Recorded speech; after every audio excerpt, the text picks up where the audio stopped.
Les Gawa, chapitre 5, c'est parti pour la revue. Je le rappelle, et il est important de le rappeler, le livre est toujours disponible sur Amazon pour la modique somme de 21 € en format relié, donc de bonne qualité, attention, voilà, et à 1 € symbolique en version e-book. Non, parce que ça fait un petit moment que j'ai pas fait la publicité et je suis un très mauvais communicant et une sacrée feignasse. Ou une sacrée feignasse, donc un très mauvais communicant. Donc ce chapitre 5 s'intitule « Il y a du Crabuge », peut-être pour laisser sous-entendre qu'un certain personnage du nom de Crabuge va faire du grabuge. Ceci est un incroyable jeu de mots, j'en suis extrêmement fier encore aujourd'hui, ça se voit. On était resté au voyage de Carnage qui retournait dans son pays adoptif, du moins l'antre du dragon raté, avec ses charmants frères d'armes qui l'ont trahi, ou du moins un de ses charmants frères d'armes qui l'avait trahi, et qui essaye encore une fois de le pousser à se faire tuer pour asseoir son autorité, pour récupérer la puissance du dragon raté. On ne sait pas encore réellement à ce stade, mais on s'est concentré sur le personnage de Carnage qui est le personnage principal de ce roman dans le chapitre 4. Maintenant on revient à l'intérieur du groupe, le groupe des Gawa.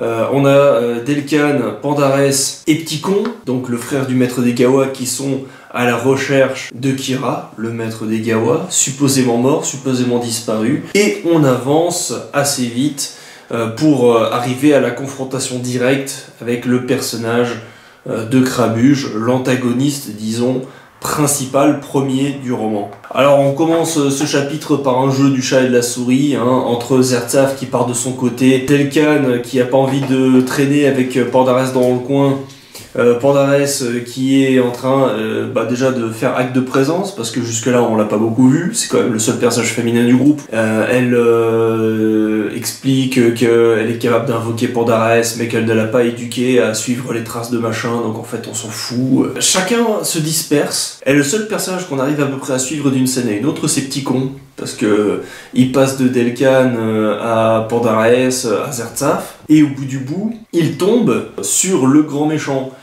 Mais Zertzaf étant ce qu'il est, c'est-à-dire un personnage caricaturalement trop puissant, mais incapable de montrer sa vraie valeur parce qu'il est d'une nature un petit peu lunaire, il se fait prendre sa place par Delcan qui arrive, disons, pour remettre les choses en ordre. Le souci étant que Delcan ne croyait pas du tout à la possible mort de son ami, de longue date, en l'occurrence Kira, le maître des Gawa. Cette vérité lui est balancée à la gueule en toute violence, c'est qu'il l'oblige évidemment à rentrer en contact pour un combat d'une violence crasse.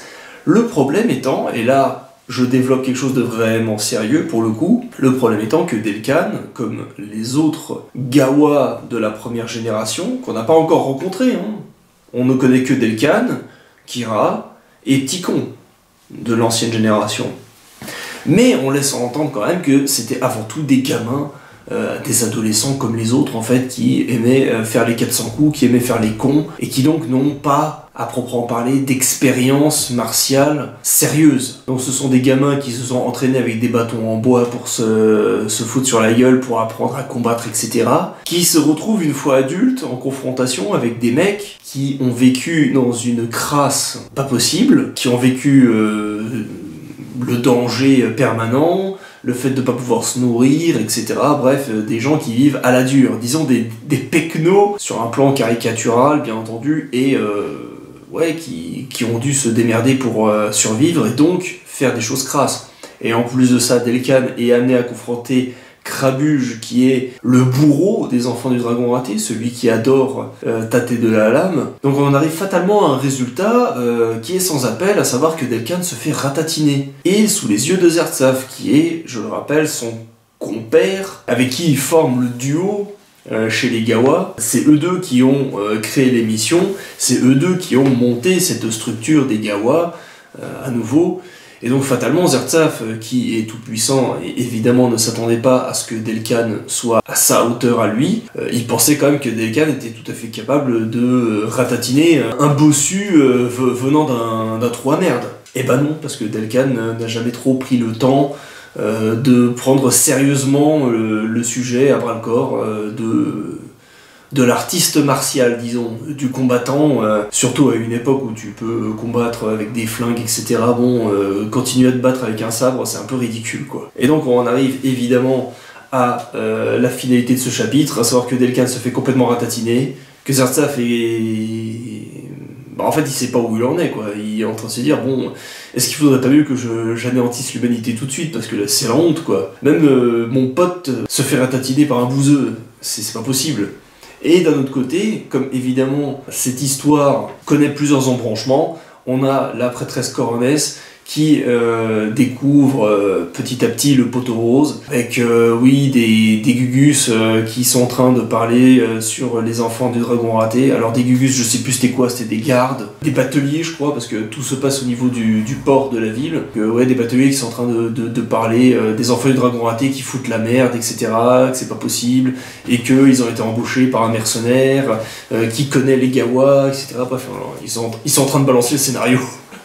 Sans bien entendu trop en dire. Donc la prêtresse Coronesse se jette dans la gueule du loup, et on verra ce que ça donne. Et pour l'instant, les enfants du dragon raté 2, les Gawa 0.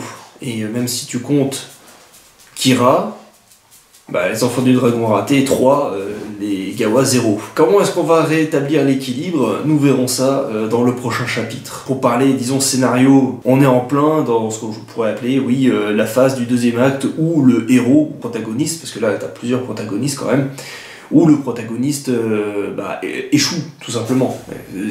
C'est clair comme de l'eau de roche, il n'y a pas besoin d'en dire plus pour s'en rendre compte. C'est le moment de l'histoire où les personnages principaux, les héros, sont confrontés à quelque chose qui les dépasse, et ils ne comprennent pas, ils ont besoin de se remettre en question, ils ont besoin de grandir peut-être un petit peu, pour revenir plus flamboyants que jamais, pour un second round qui sera le dernier, et bien entendu où ils ressortiront vainqueurs. C'est un classique. J'ai jamais dit que cette histoire des Gawa devait être particulièrement originale.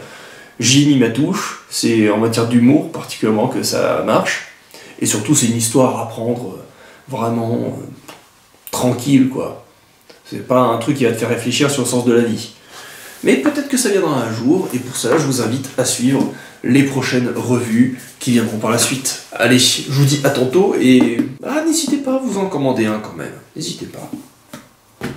C'est des bons petits bouquins, mais les prochains vont être bien meilleurs, évidemment, parce que c'est comme ça que ça marche dans le processus d'écriture. Plus tu prends en expérience, plus tes histoires seront de meilleure qualité.